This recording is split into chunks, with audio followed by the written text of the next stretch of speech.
Governor, you do so few interviews. I will be negligent in my duties if I don't ask you a few political questions, so I hope you don't mind. You did consider a run. I don't mind. You did consider a run for the Senate, and then you decided against it. Tell us a little bit about the thought process that went into that. Well, I started as a skeptic about whether my DNA would be appropriate in the Senate, but frankly, I got convinced that I could play a positive role in some way in Washington. So I considered it, but the problem is that right now in my life I need to attain some degree of financial security for my family, and pursuits of ambition in politics is just not appropriate at this time for me. I'll still stay involved in helping others, and I'll stay involved in education reform for sure. Now, your father is on record as saying that he thinks you'd be a pretty good president, and I wouldn't expect him to say anything else. Down the road, maybe when you get to the level of financial success that you want and achieve these other goals that you're stating, is this something you'd consider maybe running for president one day? You know, you never say never, but I don't wake up each day, as I know a few other people are, waking up, how can I move forward, get closer to my dream of running for president. I love my country, I love my state, and I'm actively involved in civic and political life, but not as a candidate, and my expectation is that that won't change.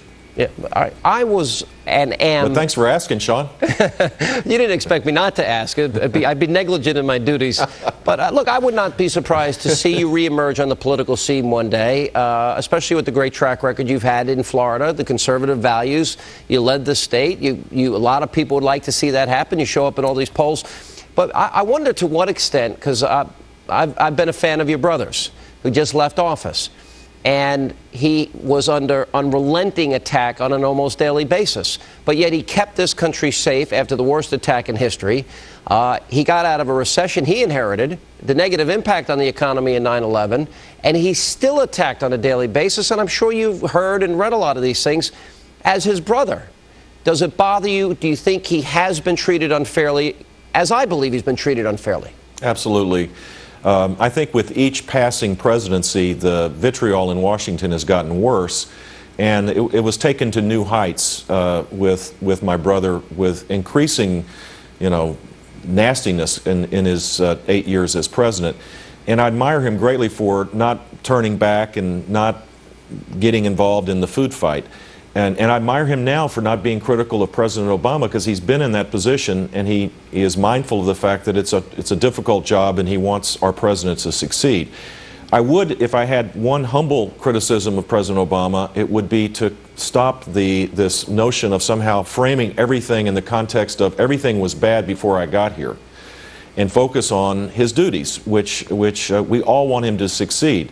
But constantly pushing down the previous president to make yourself look good, I think is a bad thing. You know, it's interesting because your father, when he left office, had probably as many opportunities as anybody could have to criticize the person that followed him, which was Bill Clinton.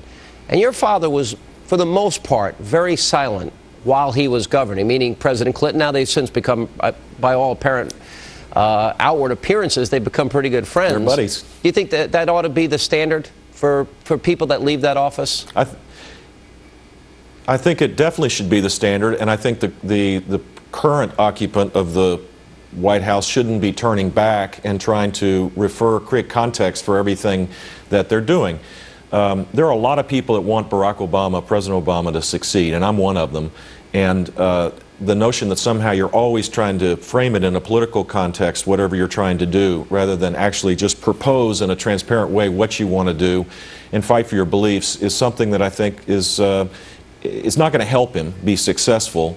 And as a son, as a brother, a son of a president and a brother of a president, I don't like it. I love my brother, and history will judge him, and he'll judge him very fairly, I think, and they'll judge him kindly. Well, and I agree with that, too. Through the prism of history, I think the Bush presidency will be seen in a very different light. We know what happened in the case of Harry Truman. We're going to eventually get to read the threat assessments that he read every morning when he woke up, and people might have a very different picture, getting to know what the reality of what he dealt with.